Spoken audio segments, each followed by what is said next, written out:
welcome, boys and girls of the internet. This weekend, much like many other Warhammer fans around the world, busted out to get themselves a whole lot of high elves. So I did the very same. Went out and got myself the book, but also treated myself to a couple new toys in the form of this Mighty Flamespire Phoenix box set, which is used to make either the Fiery Phoenix, the Flamespire, or alternately the Frostheart. Okay. So very much looking forward to this piece of work. Now the other piece that I also bought down here, the Sky Cutter, pardon me. This is something that I think that people have been a bit controversial about. You know, some say that it looks ridiculous having this flying boat pulled by a bird. Quite honestly, it doesn't really stretch my imagination a whole lot in the Warhammer Fantasy world to imagine that the High Elves have figured out how to make this thing hover. So I can believe in that. And there it is. You'll also notice that it's going to come with the Sea Helm special character, which is discussed in the book. I'm not going to discuss the rules about these things too much here today, but we're going to go into making some models out of it, because that's really what we're here for. So I've been out here busy with my glue and knives and, you know, didn't injure myself, and this is what I've come up with. So out of that box, instead of the Flamespire, I've opted to go with the Fireheart Phoenix.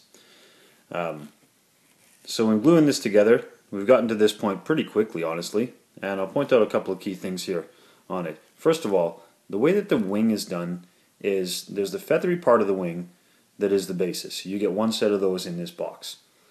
The frost wings with all the snowflakes and whirls of snowy wind on there is one of the options. Of course, the fiery wings is the other option. So you choose to do one or the other.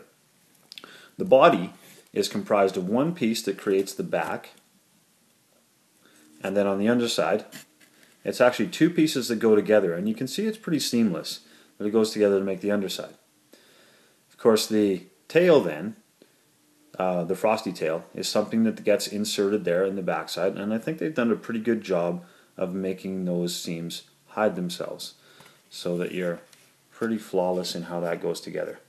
Okay, feathers kind of overlap into it.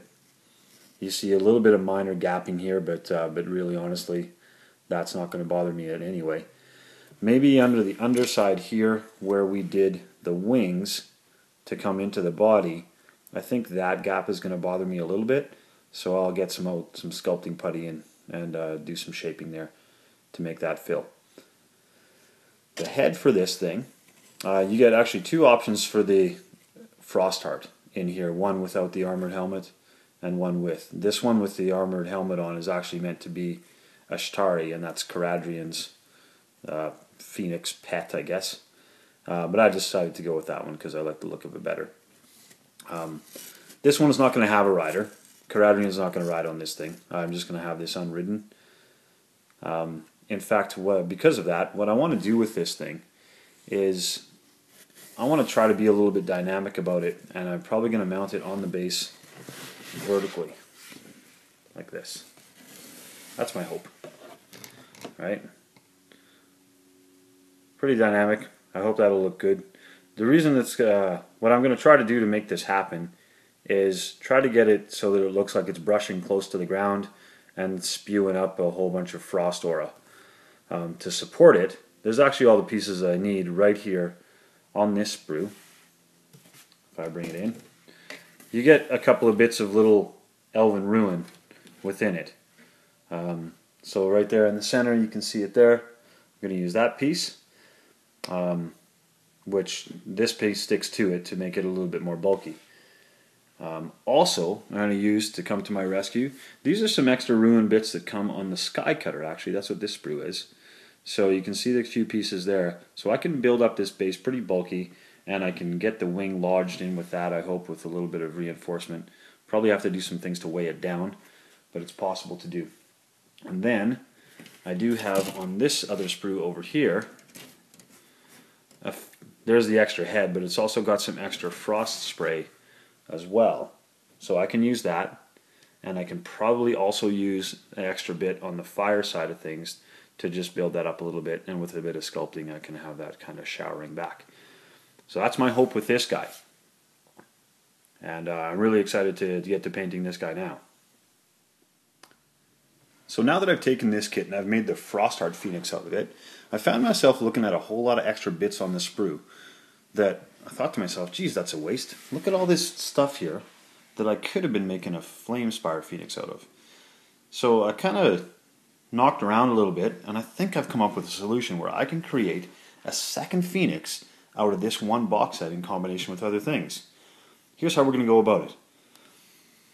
You probably all remember this guy, Island of Blood. And for those of you like me that gathered a whole bunch of extra Seaguard and Sword Masters, ended up with extras of these. I'm no different. I got that. So I'm going to use that as a basis for it. And here's some ways that I think I can have this happen. If we take this and look at the wings, let's do that first. Okay?